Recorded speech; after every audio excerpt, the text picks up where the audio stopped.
Apa hukum orang baca Yasin tahlil untuk orang mati? Baca Yasin untuk orang meninggal, pahalanya dibacakan untuk almarhum. Sampai apa enggak sampai? Emang pernah ada reportnya? Nabi lewat di makam, Nabi ambil pelepah korma, Nabi tusukkan ke makam. Kata sahabat, untuk apa menusukkan pelepah korma di makam? Kata Nabi, ini pelepah korma bertasbih, tasbihnya sampai pada orang mati. Kata Imam An-Nawawi, meninggal tahun 676. Nama kitabnya Al-Minhaj Syarah Sahih Muslim Ibnul Hajjaj. Kalau tasbih pelepah korma saja sampai pada orang mati, apalagi bacaan Quran orang beriman.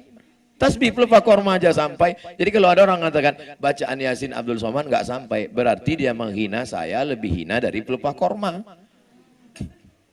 Dua, baca kitab judulnya Ar-Ruh, terjemah bahasa Indonesia Roh, penerbit Pustaka Al-Kausar Jakarta, penulis Ibnu Qayyim Al-Jauziyah.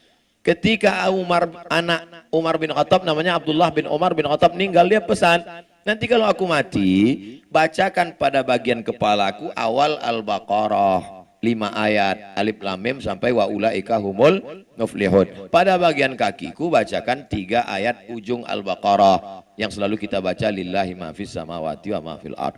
Itu menunjukkan bacaan Quran sampai untuk orang mati. Saya sudah sebutkan dalilnya, kalau nggak percaya juga tolong kasih saya nama lengkap. Nanti kalau mati saya kirim. Kalau nggak sampai cepat-cepat kasih kabar.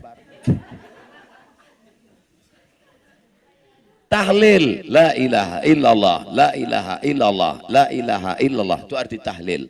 Habis itu, ya Allah sampaikanlah tahlil kami kepada orang meninggal. Apa kata Imam Ibnu Taimiyah? Namanya Ibnu Taimiyah. Nama kitabnya Majmu' Fatawa. Man halala sab'ina marratan, siapa yang bertahlil 70 kali. Summa ahda sawabahu lil mayyit, kemudian dikirimkan hadiah pahalanya ke mayat.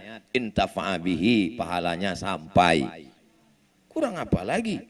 Ustaz marah nih? Enggak, memang begitu gayanya. Apa syarat kita boleh menjamak sholat? Jamak qashar, zuhur 2, asar 2, syaratnya harus safar, musafir.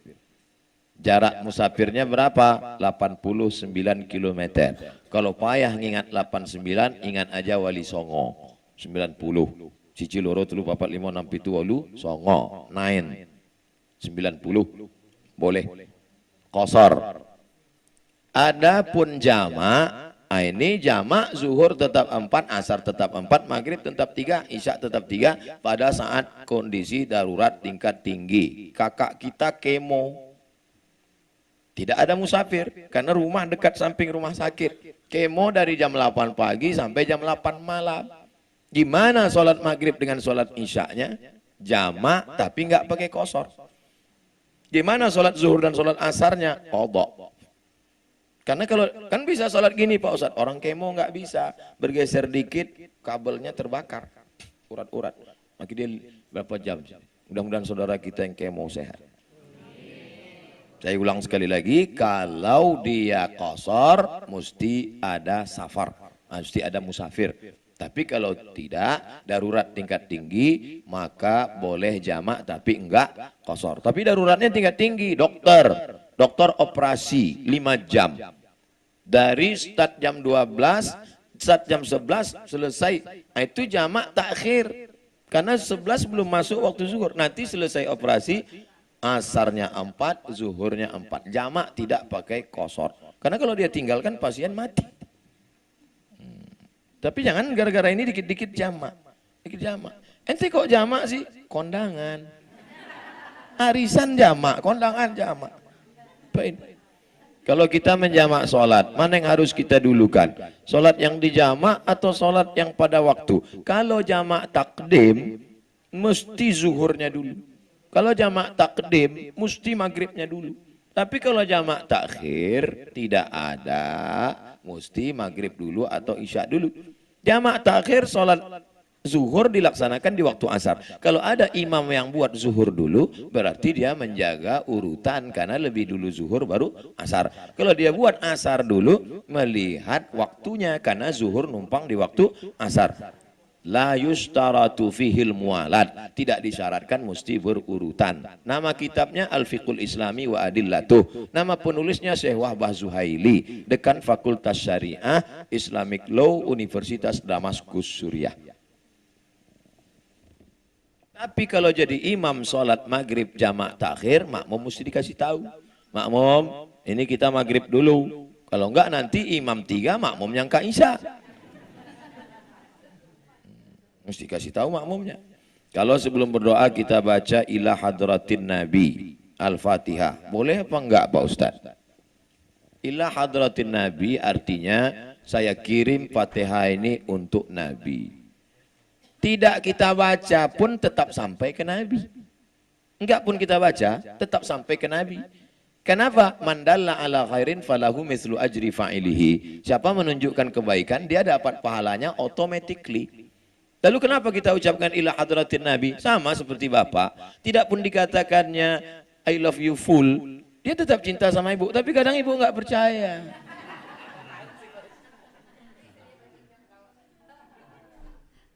Speak up, kata dia. Pak Ustadz, nanti 5 tahun ke depan Pak Ustadz tidak usah ikut politik lagi ya. Saya tidak pernah ikut politik. Dengarkan ceramah saya dari A sampai Z. Saya tidak pernah ikut politik. Saya bukan orang partai. Saya tidak pernah menyebut calon. Saya tidak pernah menyebut partai. Dengar baik-baik. Bahwa saya bertemu orang tokoh politik, maka semua orang bertemu. Tidak pernah mengajak. Pahami dengan baik. Mendoakan, bertemu. Yang nyuruh Ustadz siapa? Ulama. Bukan saya pandai-pandai sendiri. Saya tidak ada kepentingan. Saya tidak ada ambil uang. Saya tidak ada proyek. Saya bukan minta jabatan. Ulama nyuruh saya temu, doa. Maka bertemu, doa. Bahwa jadi pesan ini bagus. Memang saya tidak pernah ikut, jadi nggak usah khawatir. Saya paham, ini adalah jamaah yang tidak tahan melihat saya kena bully. Kami nggak tahan Ustaz. Kalau kami kena bully nggak apa-apa Ustaz. Tapi ketika Ustaz kena bully kami. Perlu dipahami bahwa saya bukan politisi praktis. Dengar baik-baik. Tidak pernah mengajak, tidak pernah jurkam, tidak pernah jadi apapun, hanya orang bertemu tokoh dan mendoakan. Makanya kalau dibawa ke pengadilan manapun tidak akan kena, apalagi pengadilan cinta. Mohon doa Pak Ustadz, almarhum Adrian Reskita bin Ajus Hasni meninggal dunia semalam tanggal 5/11. Dan untuk yang lain, saudara-saudara kita, untuk kebaikan-kebaikan diberikan keberkahan hidup, yang belum bertemu jodoh diberikan jodoh soleh-solehah, yang sudah menikah diberikan anak yang baik-baik. Semoga kita semuanya husnul khatimah. Untuk niat yang baik ini semuanya Al-Fatihah. A'udzubillahi minasyaitonirrajim. Bismillahirrahmanirrahim. Alhamdulillahirabbil alamin arrahmanir rahim maliki yaumiddin. Iyyaka na'budu wa iyyaka nasta'in ihdinas siratal mustaqim. Shiratal ladzina an'amta 'alaihim ghairil maghdubi 'alaihim waladdallin. Amin. Allahumma shfi mardana, sembuhkan saudara kami yang sedang sakit ya Allah. Warham mautana, saudara kami yang sudah meninggal, curahkan rahmat-Mu ya Allah. Allahumma ja'al kuburahum rawdatan min riyadil jinan, jadikan kubur mereka salah satu dari taman-taman surga-Mu ya Allah. Allahumma anzilir rahmata wassalamata wal barakata ala hadhil jamaah. Turunkan keselamatan, kerahmatan, keberkahan kepada seluruh jamaah ini ya Allah. Wa khususan ala sahibi hadzal bait, bil khusus pada sahibul bait yang menjadi tuan rumah kami sebagai tamunya hari ini ya Allah. Allahumma barik lahum fi amwalihim, berikan berkah pada hartanya. Wa barik lahum fi auladihim, berikan berkah pada anak keturunannya. Wa barik lahum fi kulli ma a'taitahum, berikan berkah pada semua rezeki yang Kau titipkan padanya ya Allah. Allahumma wafiqna lima tuhibbuhu wa tardah, berikan taufikmu pada kami agar kami dapat beramal dengan amal yang Kau cintai dan Kau ridai ya Allah. Allahumma ja'alna minat tawabin, jadikan kami orang-orang yang taubat nasuha. Ja'alna minal mutatahhirin, jadikan kami orang yang mensucikan hati dari angkuh dan sombong. Ja'alna min ibadikas salihin, jadikan kami hamba-hambamu yang saleh.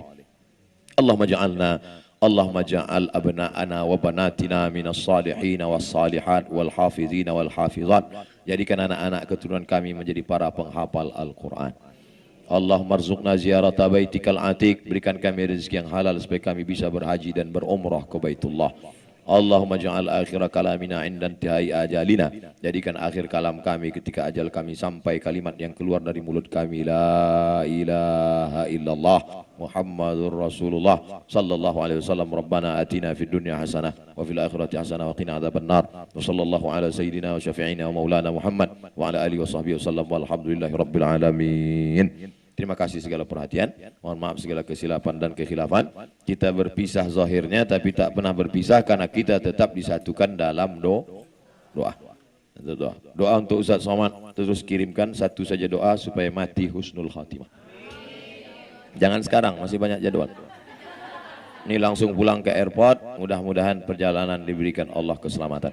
Terima kasih. Wassalamualaikum warahmatullahi wabarakatuh.